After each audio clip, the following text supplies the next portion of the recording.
اس لیے یہ بات یاد رکھنا کہ دعوت محض تعلیم عمل کے لیے نہیں ہے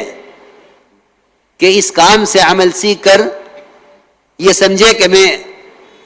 اس مدرسے سے فارغ ہو گیا ہوں، بلکہ دعوت ایمان اور اعمال کے ساتھ اس طرح جوڑی گئی ہے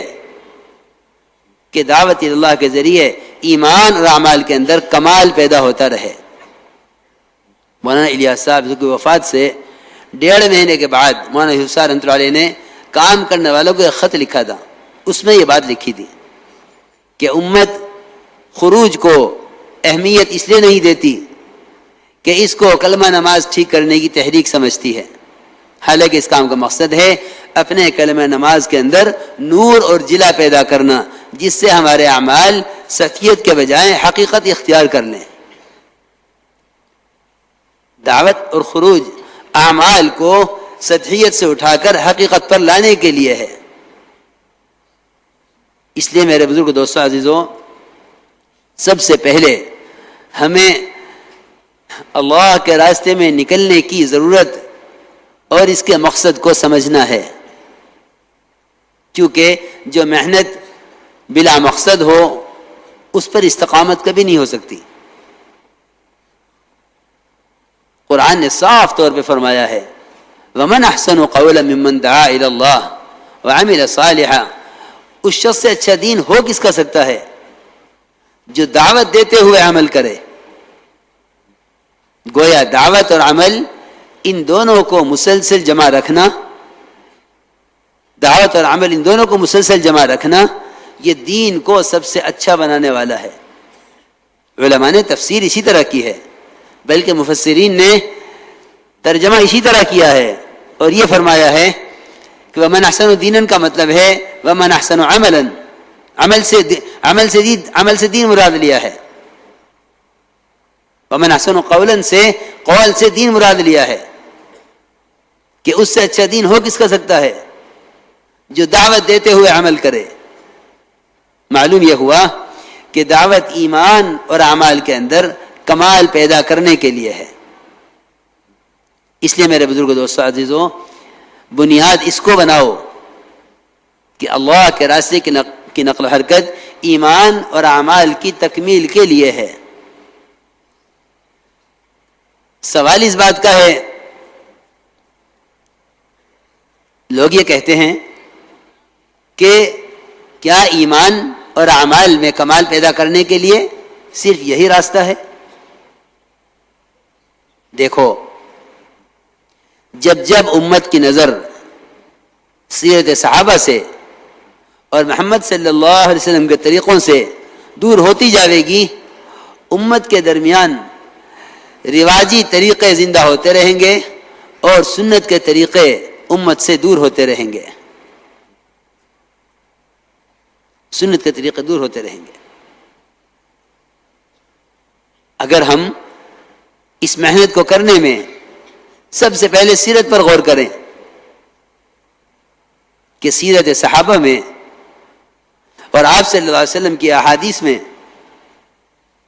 دعوت کا کیا مفہوم ہے اور ایمان کی دعوت کی کیا ضرورت ہے اور ایمان سیکھنے میں صحابہ کرام کا کیا معمول ہے، اگر اس پر غور کریں گے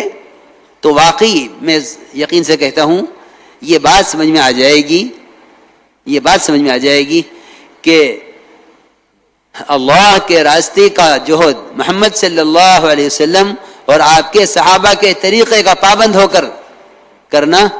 یہی ایمان اور اعمال کی ترقی کا راستہ ہے۔ سب سے پہلے دعوت کے ذریعے یقینوں کی تبدیلی مطلوب ہے۔ مولانا الیاس صاحب خود فرماتے تھے کہ اگر میں اس کام کا کوئی نام رکھتا تو اس کا نام تحریک ایمان رکھتا،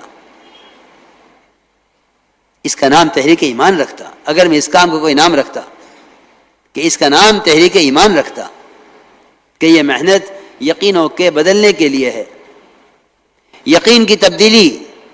صحابہ کرام کے طریقے کے ساتھ مربوط ہے، صحابہ کے طریقے کے ساتھ لازم ہے۔ اس کا طریقہ یہ تھا کہ معاذ بن جبل، عبداللہ بن رواحہ، عمر بن خطاب، ابی بن کعب اور ابو ہریرہ رضی اللہ عنہ اجمعین، یہ بڑے بڑے صحابہ جن میں ایک سید القراء ہیں، جن میں ایک سید العلماء ہیں، جن میں ایک سید المحدثین ہیں ابو ہریرہ، جن میں عمر ہیں جن کے بارے میں فرمایا لو کان بعد نبی لکان عمر. ان صحابہ سے یہ بات کئی روایتوں میں ثابت ہے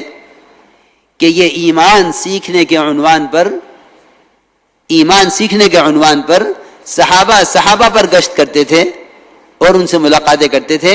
اور کہتے تھے قم بنا، اٹھو ہمارے ساتھ، چلو ہمارے ساتھ، آؤ ہمارے ساتھ، کچھ دیر کے لیے میرے پر ایمان لے آویں. یہ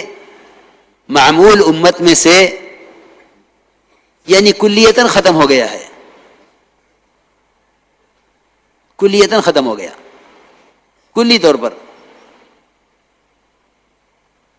حالانکہ یقین کے سیکھنے کا اور یقین کی تبدیلی کا یہی طریقہ تھا صحابہ کرام کے درمیان. مسجد کی جماعت تھی صحابہ کی، جن کا کام یہ تھا کہ ایمان سیکھنے کے عنوان پر صحابہ پر گشت کرتے تھے اور کہتے تھے قم بنا، اٹھو ہمارے ساتھ، چلو ہمارے ساتھ، آؤ ہمارے ساتھ مسجد میں، کچھ دیر کے لیے پر ایمان لے آویں. بلکہ خود عمر رضی اللہ عنہ کا قول یہ ہے، حضرت خود فرماتے ہیں کہ میں تمہیں مسجد میں ایمان کے حلقوں میں اس لیے جمع کرتا ہوں تاکہ میرے اپنے ایمان میں زیادتی ہو،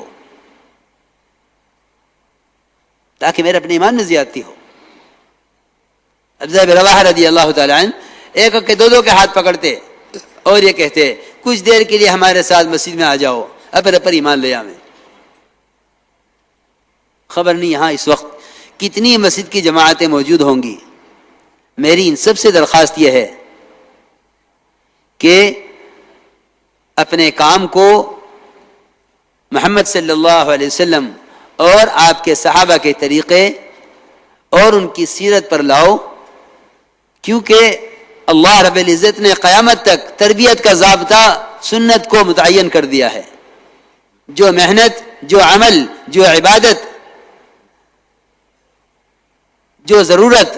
خلاف سنت پوری کی جائے گی، اس سے نہ اللہ کا قرب حاصل ہوگا نہ کبھی تربیت ہوگی. اس لیے مسجد کی جماعت کا کام یہ ہے کہ مسجد کو ملاقات کے وقت